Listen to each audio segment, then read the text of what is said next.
Hey guys, I wanted to make another video today for you on the EURCAD Canadian.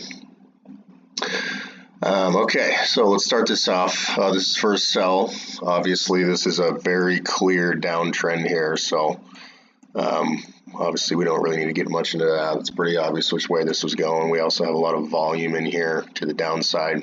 That's going to give me a perfect indication that we're going to be getting to a sell soon. So I started off here, I did use this array here for a good indication for a later trade, but what I was really getting into is this pullback here. I also, like I said in my other video, I like to use the FX meter app a lot, and the euro is very weak and the Canadian dollar is very strong. It's a little more in the middle right now, but the euro's still weak. And anyways, this whole downtrend gave me a good indication that we're good to go here and we're in the clear. So anyways, this is where I really started to get interest right here. This one here, this move back up to the upside. So tire pullback here, we go back up here. This is our big seller here. So that's why I have a line here. I probably broke this down to the 15-minute. I can do that. Actually, right now, I'll just go ahead and do that. It's probably going to be the exact same area. This will give me a really good idea of where we could potentially start dipping down and rejecting off. Yep, so right here on the 50, this is our big guy right here, biggest guy. So that's why I have this here. Let's just keep going on the 15-minute here. Okay, boom. So we go boom. We come back right above here. We're going to move with volume here. So this is good for me as well, that we're going to try and break through this guy, this big seller over here. So we come back. This is our first try.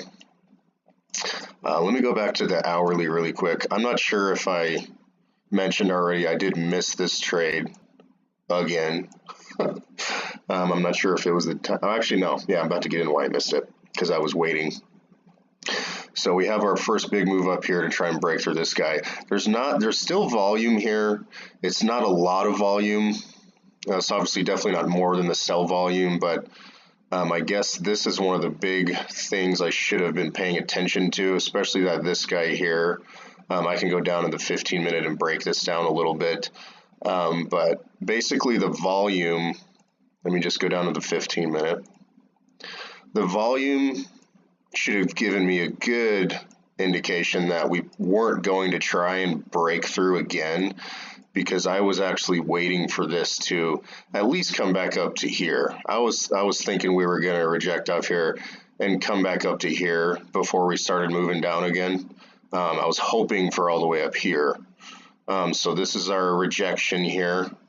You can see we have a pretty good rejection with some volume right here on the 15-minute. That's going to bring us all the way down here. And this is where I thought we were going to go back up. Obviously, you can see we just broke through and went down. I wish I would have been paying more attention to this. Probably would have taken an entry right here if I did, because we do have some volume. Let me go down to the 5-minute. And let's check out the volume on the 5-minute. So let me go all the way back up to our first rejection off of our seller, our big seller that I pointed out in the beginning of the video. So we have a big guy here, big sell volume here. This should have been my entry here to at least take this down to here. Like I said, I thought we were going to come back up, but this would have been a great entry right here. So we came all the way down. Let me go back to the 15 and just point this trade out here, what it should have been. Yeah, this would have been a good one. So again, I missed this because I was waiting for it to reject off and come back to at least up here a little bit.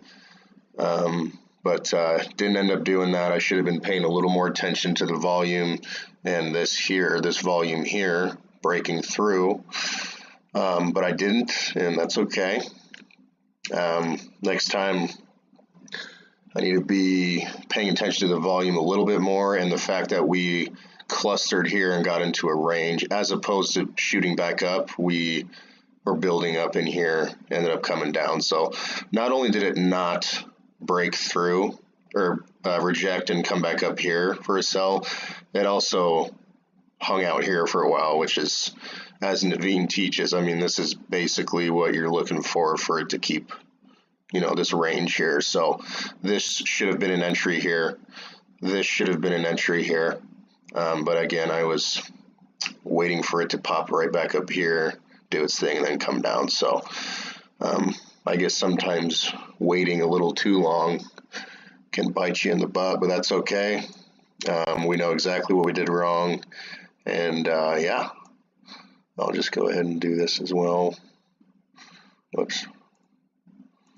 To kind of show where the trade should have been. Let's go here. We end up coming all the way down here. This is a trade that I am going to keep looking at too for the future. So there's that trade I should have won. Unfortunately missed it. We have some volume. Let me go to the hourly here. We have some volume here, some volume coming back up. So this is a trade that I'm going to definitely keep my eye on. I'm assuming this, we already broke through this seller here. So this seller here, right here, is going to be an area of interest for me. I'm going to monitor this and see what we can do. But anyways, thank you guys.